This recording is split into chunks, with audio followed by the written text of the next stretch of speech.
Welcome to the Steve Reeve Podcast with the best moments from the past week and a few things that didn't make it to air. Monday. New weirdness coming out over the weekend from the social media account of one Mr. Donald Trump, President of the United States, and also a person who kind of runs that social media that he posted it on. Like it's Truth Social, his own thing. Anyway, that's besides the point. He has said two major things that have got people scratching their heads. One is that he wants to reopen Alcatraz Island, the prison off the coast of San Francisco, famous for being one of the places where the most heinous criminals were kept captive and famously almost impossible to escape from. They've made movies about it. Closed in the early 90s and has just been a tourist attraction and museum ever since. I have been once in the early 2000s. Very, very cool. The other thing that Donald Trump has been saying is that, well, movies made outside of the United States and then screening in the United States is an attack, is a danger, is a threat. And so announcing 100% tariff on movies made outside of America to combat the different incentives that other locations have, like us here in Canada, to attract major film and television productions. This is going to put Hollywood into a tailspin instead of fixing anything. But the irony is that a movie about reopening Alcatraz actually could make for a pretty good flick, you know? Hey, what's Sean Connery doing right now? Being a problematic hermit in Scotland? Well, that story checks out. How about Nick Cage, then? I got called out for joking about Sean Connery being busy being a hermit in Scotland. Just got a text saying, you know what, not in his defense. I wasn't saying it in his defense, just to remind me that he actually died almost 5 years ago. I did recall that, but it just didn't stick, I guess. Ultimate hermit status, I guess. In my defense, he died in October of 2020, in the pandemic years, which are still just a foggy mess of a memory in my head, so I'm taking the pass on that. But yeah, I guess we're relegating to Nick Cage if we're doing anything to do with The Rock movie, that is, not the guy, and the sequel therein that just is asking to be written, with Donald Trump saying, hey, we should reopen the island prison off of San Francisco once again. It remains to be seen if it actually happens, but it's been a weird first 100 days. Who knows, man? You're listening to the Steve Reeve Podcast from 100.5 Cruz FM. It's time for Cruz Music News with Steve Reeve. Geezer Butler of Black Sabbath fame is proving very relatable right now, as he has been absolutely anxious and nervous, a wreck ahead of the farewell show that's going to be happening in July. Of course, this is a big farewell to Black Sabbath and a big centerpiece on Ozzy Osbourne and the original crew. The band's getting back together. He has gone on record now saying, I dreamt everything went wrong on stage and we all turned to dust. He says he's having palpitations ahead of the farewell show. Hopefully those don't last right up until showtime. He's able to enjoy it. It's going to be a special occasion. David Lee Roth has made it back onto the stage for the first time in quite a while. First live performance in 5 years. This was Saturday night at the M3 Festival. They did play a lot of Van Halen stuff with a big band to support him and video. Some of the clips of it have reached the internet. And he said at one point, we've reached the end of my first retirement. How many retirements did Rocky have? 9? So don't say bye to David Lee Roth just yet. And Sammy Hagar, for some reason, rekindling the feud between him and Alex Van Halen. Basically saying that they haven't spoken in like 20 years, 2 decades. And Alex must be angry because Sammy is the one who's, in his own words, outdoing it, and he can't. Well, I don't know about that, but apparently it's all in support of the recently released memoirs from Hagar Brothers, which, of course, does also talk about David Lee Roth and the departure from the band. It all comes full circle with music news this morning. What was not considered sexy 20 years ago that now has become hot. It's coming from an Ask Reddit thread with some interesting responses, but I wanted to ask you, what do you think is sexy now that wasn't 2 decades ago? And reminder, that is 2005, not some point in the 90s or 80s. Natasha saying gray sweatpants. And I have to say, yeah, the association has certainly changed. It used to be, oh, gray sweatpants? Oh, gross. Like, you want to dress up for the occasion of leaving the house, maybe? But now it's like, oh, gray sweatpants, I see. And that's not all I see. You know, there's an association there. Susie saying a big booty is way sexier now. I mean, yeah, I definitely think that that's a more common thing. I think that not everywhere in the culture, but sure, 20 years ago, having a big butt was considered like a not great thing.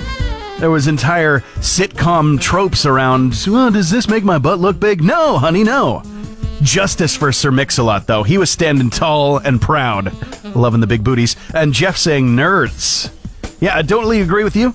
Got no issue with that statement, with that theory. However, the unfortunate thing is that has given rise to the modern evolution of the tech bro. So, yeah, wasn't all great. Tuesday. FAFO parenting apparently is an emerging trend.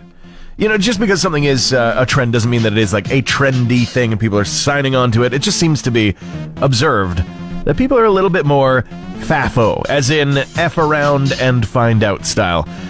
That's, looking back, certainly a big part of how I was raised. Not, free reign, of course, but not a short leash either.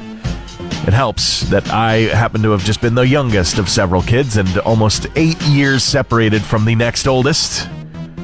My folks had already seen and been through a lot by then, pretty much all of it. So they're a little more hands-off, sure.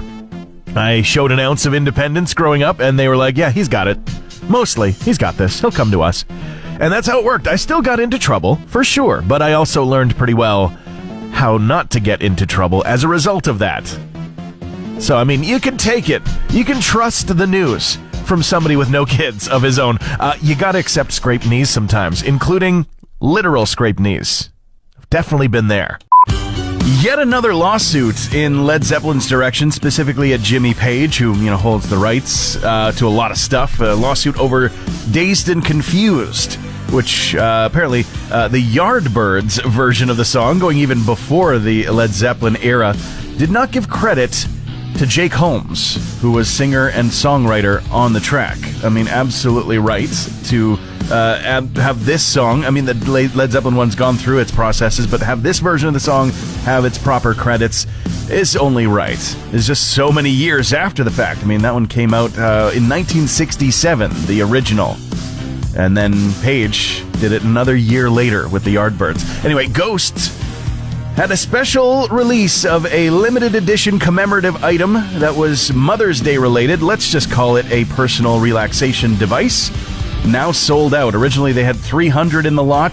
They, very on theme for the band, raised that total amount to 666 due to an increasing demand, but that has now been sold out as well.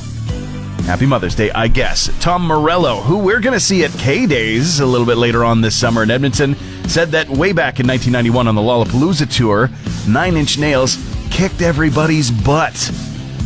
They were on the showcase alongside bands like, of course, Jane's Addiction, but Susie and the Banshees, Rollins Band, and tons of other ones. This was the very first year of Lollapalooza, but 9 Inch Nails just absolutely taking the cake, according to Morello of Rage fame. That's it for music news this morning. Hey Alexa, play the Steve Reeve podcast. I'm getting a special visit in the studio from Hannah Fridhead with Swamp Rat Experience, and oh my gosh, you guys have so much going on. As always. How you doing today? Like too little butter over too much bread. Yeah, scraped over too much bread. Yes, yeah, I understand the feeling. You stretch thin just a little bit, but in a good way. Good reasons. By the end of the month, the Queen's Ball will have happened, and this is a big fundraiser for Swamp Rat Experience. Tell us more. Yes, our annual fundraiser, which is a different theme every year. Last year was the Mad Hatter's Ball year. Before was a magical fundraiser, and now we're entering the Regency era. Yeah, very Bridgerton, very Downton Abbey, and into the Victorian era, and meaning dress up in your fineries and come and have fun. It's at the Dancery downtown, which is a newish venue. Yes, and it's a gorgeous venue. It's like walking into a photo opportunity. It's beautiful with live music, with high tea inspired buffet, including my favorite part, the dessert buffet with macaroons, and there will be finger sandwiches and specialty cocktails by Cocktails by Booth. Yes, you will be letting them eat cake. There will be all the cake. Yeah, 18 plus events. So just to know that it's for the adults to come and enjoy themselves and get a chance to maybe have a break with babysitter taking care of things at home. Maybe you treat the mother figure in your life to tickets to this. Have her go to a spa on Mother's Day, and then it's party time. Yeah, exactly. I was going to say, there's definitely a connection there. You could treat mom right this month and to surprise her with maybe some tickets to this. As a fundraiser for Swamp Rat Experience, that means that you guys are trying to raise some funds for what you do throughout the entire year with this annual event. So stick with me, Hannah, and we'll talk about what the money is being used for and what else is on the calendar in the very near future from Swamp Rat Experience. That's coming. The Queen's Ball on May 24th. It's going to be a lot of fun, but fundraisers for what Swamp Rat Experience does throughout the year. And we know that there's actually a new production coming, a play that's going to be having performances before too long. Doubt, a Parable. Can you tell us more about that? Absolutely. So Doubt, a Parable is a drama, and it's quite likely one of the best dramas I've ever read. We did first read. We're in rehearsals right now. Ooh, it had me. I know this play inside and outside, and it still had me at the edge of my seat just hearing the words out loud. So I'm very excited come the first 2 weekends of June when the show plays at King Street Theatre. Definitely isn't the fully formed version of the play until you have actors and you have a creative team that's bringing it to life and adding what you would never even think to add as individuals to the tapestry that makes up the whole play. Beautiful storytelling. And an indie theater experience from right here in our community, featuring people that we work and live with and our family members with. Exactly. And it's our first full production at King Street Theatre. Close to my heart as a comp kid, minor pride, class of 2004. That was our drama class when I was going to high school. Now it has become an independent theater with Swamp Rat Experience, and through some tribulations. I mean, of course, there's been fire and flood that have affected the community and directly affected that building, and now finally, this is the first time it's reopening again. Right, it's finally happening, and it's all thanks to the wonderful partnership we have with Fort McMurray Composite High School. Bring it back to life, because it is a beautiful space, but it needs quite a lot of TLC, and that's why we're fundraising. We're trying to really restore this place. We need a lot of things with the light grid, with materials, equipment. We just finished repainting the floor, which was all kinds of different different shades and colors and marks from the years and the years. Yeah. And so it's a thing that's an ongoing effort and a quest to continue with the improvements, and it needs to be bolstered by fundraising. And so I'm sure everybody who's going to be joining for the Queen's Ball is helping. Plus, also you got some sponsors already lined up. Are you still looking for people to help out? Always. I figured that was the answer. Yes. Please, sir, can we have some arts? Yeah. And so people can find out more, of course, at swampratexperience.com about the Queen's Ball and about reaching out, about helping out as a sponsor as well. Keep an eye on our socials and our calendars. We always have a bunch of things happening. Summer camps, Pride Cabaret. We will be putting out a call for volunteers for the Queen's Ball. And also, if you're a little hesitant to get tickets, we will be launching a competition to win 2 tickets on our Facebook page in the next few days. So keep your eyes out for that. Give them a follow. Thank you so much for spending the time in a very busy time for you to come into the studio and hang out, Hannah. Thank you so much for having me, Steve. Wednesday. I guess Netflix is going to be ushering in a new thing. At one point, they had a survey system that you could use, an interactive question and answer system that was going to recommend things to you. They even have Netflix roulette that just randomly pops things in front of you. You go, yes or no. I mean, yeah, sure, that can all help. Now they're going to be teaming up with OpenAI, the ChatGPT people, to allow more contextual and mood-based recommendations, learning from your behaviors, of course, to then trumpet some stuff back at you and then still have you go, no, I'm not really feeling like it today. I think it's all unnecessary. If it's going to increase the subscription price by another $1 every few months, I definitely don't need it. What we really need is just to go back to the video store. Just make it digital. I would like to see visually the spines of the different movies, or, you know, in some cases, sure, flip them over and let me see the actual front cover of it, but then let me just pick my movies like that. I don't need anything else. different sections, different genres. Just make it more like the video store. And give me a little popcorn for free at the end, too. How did I know? Well, it's music news time, and we've got Ozzy Osbourne saying it's done. The rock star lifestyle over, and confirming officially that not only on July 5th will it be the final performance from Black Sabbath, it will also be his last live performance. Very final time he'll be performing on stage. Both he and wife and manager Sharon are agreeing on that point, saying, when you give it your all, you can sit back and say, I did it. And she definitely has some plans for their home in Buckinghamshire. She says, we're going to get ponies, chickens, 1 million dogs. I want to open up a dog rescue center and a horse rescue center. Scream at the neighbors a couple of times. There you go. The Strokes are going to be reuniting for at least a live performance at the Austin City Limits Festival.